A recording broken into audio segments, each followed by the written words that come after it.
18 degree.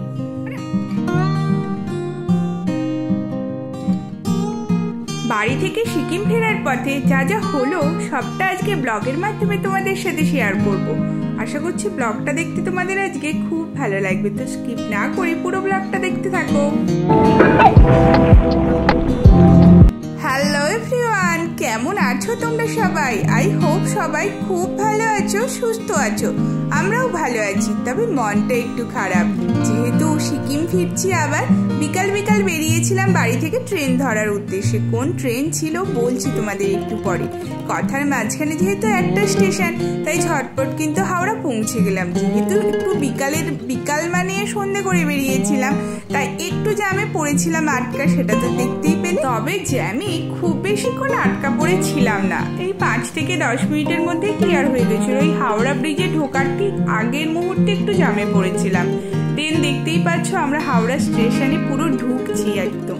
আর আমরা এসেছি কিন্তু যাত্রী সাথী অ্যাপ থেকে বুক করে ট্যাক্সিতে। ওতে কিন্তু ভাড়াটা অনেকটা কম পড়লো।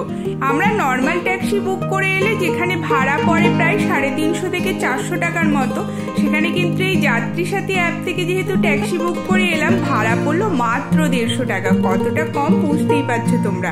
এর আগেও যখন বাড়ি এসেছি এইভাবে কিন্তু ট্যাক্সি বুক করার কথা তোমাদের সাথে শেয়ার করেছিলাম। যদি তোমরা কেউ নতুন বন্ধুরা জানতে চাও তাহলে প্লিজ আমাকে কমেন্ট করে বলো, তাহলে নেক্সট ভিডিওতে আমি অবশ্যই তোমাদের সাথে শেয়ার করব। দেন দেখো, আমরা কিন্তু স্টেশনে ওয়েট করছি ট্রেন আসার অপেক্ষায়। দেখতে দেখতে প্রায় 45 মিনিটের মতো দাঁড়িয়েছিলাম। 6:30টার সময় ট্রেন আমাদের ফাইনালি স্টেশনে ঢুকছে। এই টাইমে আমরা কিন্তু বাড়ি থেকে সিকিমের উদ্দেশ্যে বেরিয়েছি, এটা প্রথমবার। কারণ আমাদের বেশিরভাগ ট্রেনই থাকে রাত্রির দিকে, মানে হয় 8টার পর। আমাদের ট্রেন ছিল কামরূপ। ফার্স্ট টাইমে ট্রাভেল করলাম এই ট্রেনে, তাই এই ট্রেনের টাইম ছিল খুবই তাড়াতাড়ি, সেই জন্যই কিন্তু বিকাল বিকাল বেরিয়েছি। বেশিরভাগ সময়ই তোমরা লক্ষ্য করেছো আমরা সন্ধ্যের সময় বাড়ি থেকে বেরোই, বাট এবারে বিকালে বেরোতে হয়েছিল যেহেতু 6:30টার সময় ট্রেন আমাদের হাওড়া থেকে ছিল। দেন কিন্তু এই যে মশলা মুড়ি দেখতে পাচ্ছ, এটা ট্রেনের মধ্যে অনেকক্ষণ বসে থাকার পর প্রায় 8টা নাগাদ করে বেশ খিদে পাচ্ছিল। আর সেই সময় মশলা মুড়িটা উঠেছিল, দুজনে কিন্তু মশলা মুড়ি একটা করে খেয়ে নিলাম। কার কার পছন্দের এই ট্রেনে যেতে যেতে মশলা মুড়ি কমেন্ট করে প্লিজ জানিও। আর যে স্টেশনটা এখন ক্রস করলাম ওই স্টেশনটার নাম জানো? নবদ্বীপ ছিল। আমরা সাধারণত যে ট্রেনে করে মানে বাড়ি থেকে সিকিমের উদ্দেশ্যে বেরোই, সেই ট্রেন কিন্তু নবদ্বীপ স্টেশনে থামে না। বাট লক্ষ্য করলাম এই কামরূপ এক্সপ্রেস কিন্তু এই স্টেশনে থামলো। আর যেহেতু তাড়াতাড়ি ওঠা, তাই কিন্তু ভোর 5:30টার সময় এনজেপি আমরা পৌঁছে যাব।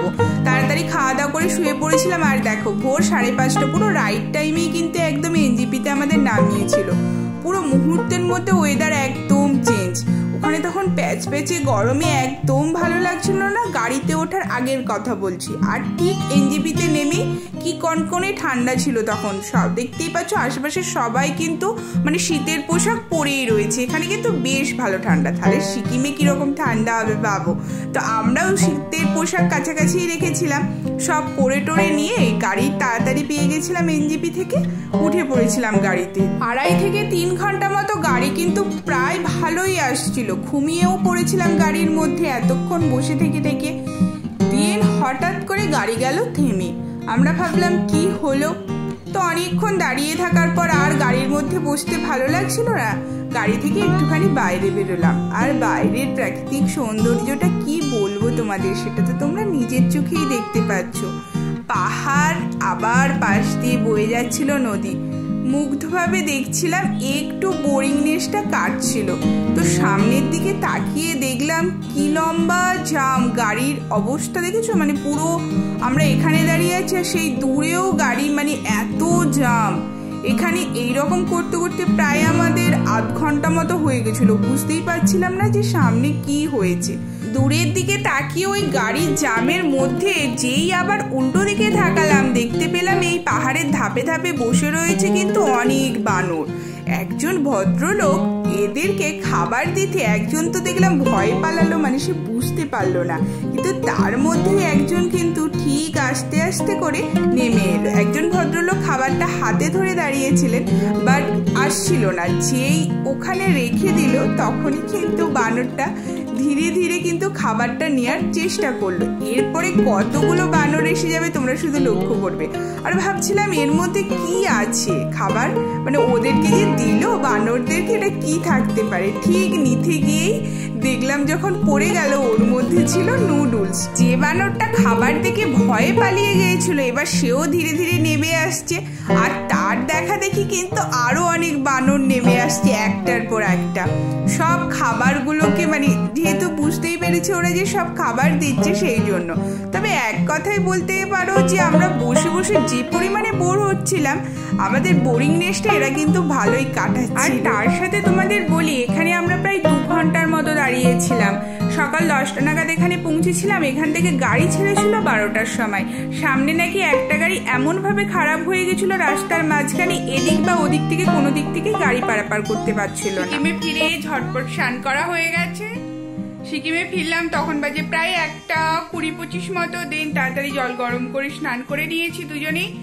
আর রুমের বেডশিট চেঞ্জ করা হয়ে গেছে। ওইদিকে ভাত খাবো, সেই জন্য ভাতও বসিয়ে দিয়েছিলাম। এটা হয়ে গেছে গরম গরম। আর কুকারে আলু ডিমটা সিটি দিয়ে মানে ওটা হয়েছে, এসে খাবার জলটা গরম বসিয়ে দিয়েছিলাম। আর সিকিমের ওয়েদার এখন কিরকম সেটা তো বুঝতেই পারছো, কারণ সোয়েটার পরে আছি প্রথমেই দেখলে। তবে এখন বেশ ভালো রোদ্দুর উঠেছে।